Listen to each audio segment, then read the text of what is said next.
Hi again. In this lesson, we're going to take a look at a brief history of famous CNN architectures for image detection. By doing so, we will gain an appreciation for how these network architectures have evolved over time, ending up with deep residual networks commonly used today. CNNs have improved in accuracy rapidly since AlexNet burst onto the scene in 2012. Most of this is driven by an annual software contest, the ImageNet Large-Scale Visual Recognition Challenge, ILS-VRC. We'll now take a look at some of the more famous models to have competed and have won in this competition. AlexNet famously won the 2012 ImageNet competition by a large margin, 15.3% versus 26.2% for second place in the top 5 error rates. Here, we'll have a look at the details of the AlexNet neural network architecture. It was much deeper with more filters per layer and more convolutional layers than previous CNNs.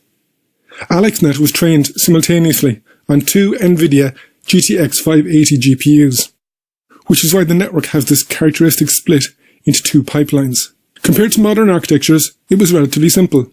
It has 5 convolutional layers, 3 max pooling layers, dropout, and 3 fully connected layers with a 1000-way softmax. AlexNet uses ReLU for its nonlinearity.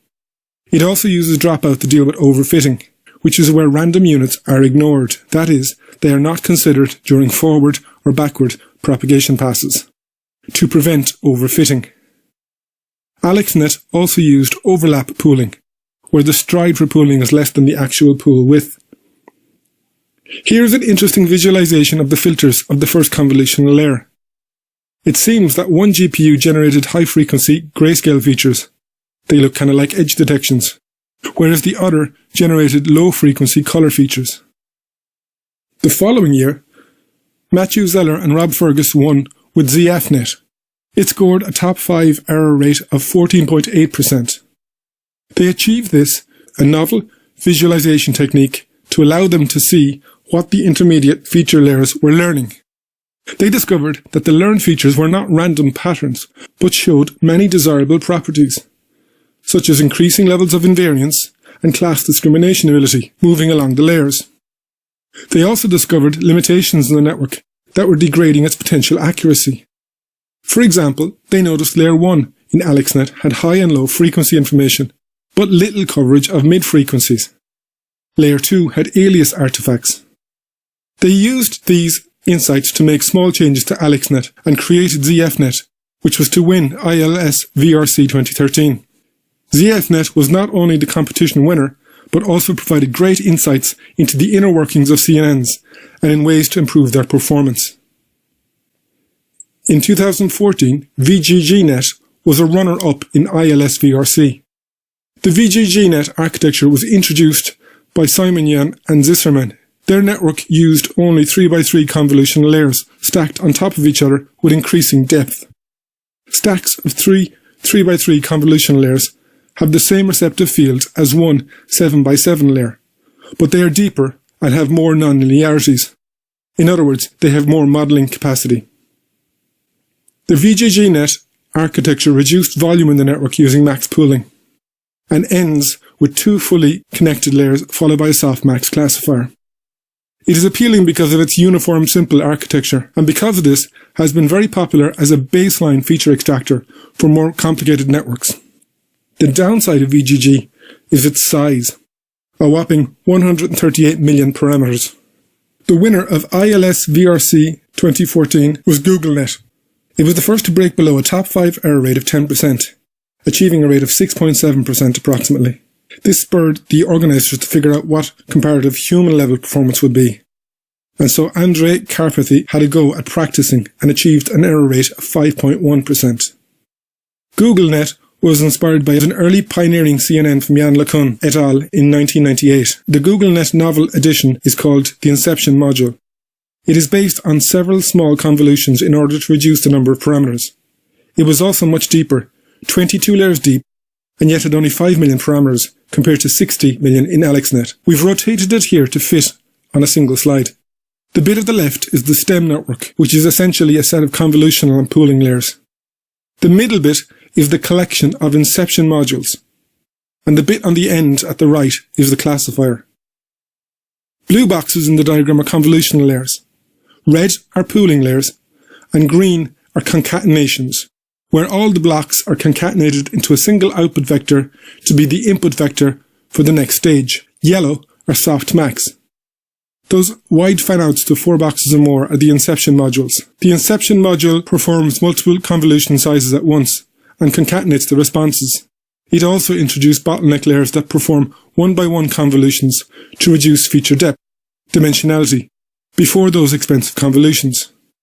Finally, GoogleNet removed many of the expensive, fully connected layers that were present in earlier architectures. Whereas AlexNet had 8 layers, VGG had 19, and GoogleNet, the ILS-VRC 2014 winner, had 22 layers, ResNet demonstrated a trainable network with a whopping 152 layers. It won ILS-VRC 2015 with an astonishing 3.6% top 5 error rate. This was quite a technical achievement at the time. ResNet managed this by resolving a phenomenon that had to that point been observed across many different datasets, namely that deeper networks were much harder to train and to optimize than their shallower counterparts. By contrast, deep ResNets can be easily trained, and in fact often have a lower training error and a lower test error than comparable, shallower networks. Furthermore, ResNet can learn better features, which are more transferable to networks used for other tasks. These better features lead to improved performance on object detection and segmentation tasks when using ResNet as the base classifier. ResNet achieves this through the use of a technique called deep residual learning.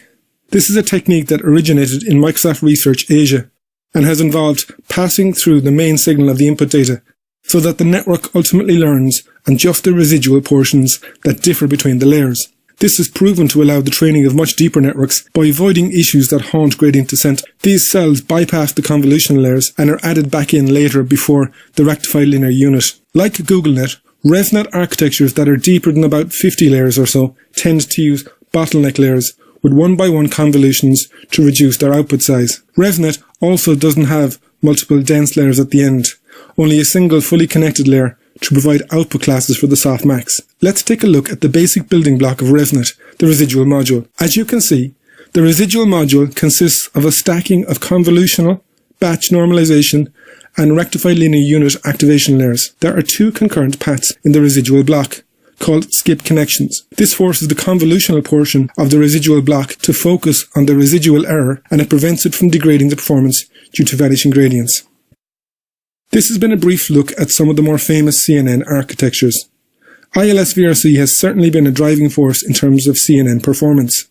In 2012, AlexNet brought CNNs and deep learning back in from the cold and to the fore of public attention by beating traditional handcrafted feature extractors with classifiers by significant margin. In 2013, ZFNet brought novel visualization techniques to bear into what features CNNs actually learn. In 2014, GoogleNet introduced the inception module with its multiple paths and bottleneck layers and a reduced number of fully connected layers. In 2015, Microsoft Research Asia brought us ResNet with astonishing accuracy, better than the level set by a human expert just the year before. ResNet introduced the residual model, allowing for much deeper networks to be trained. In the next lesson, we'll walk through our lab exercise and using a deep residual network, Microsoft ResNet.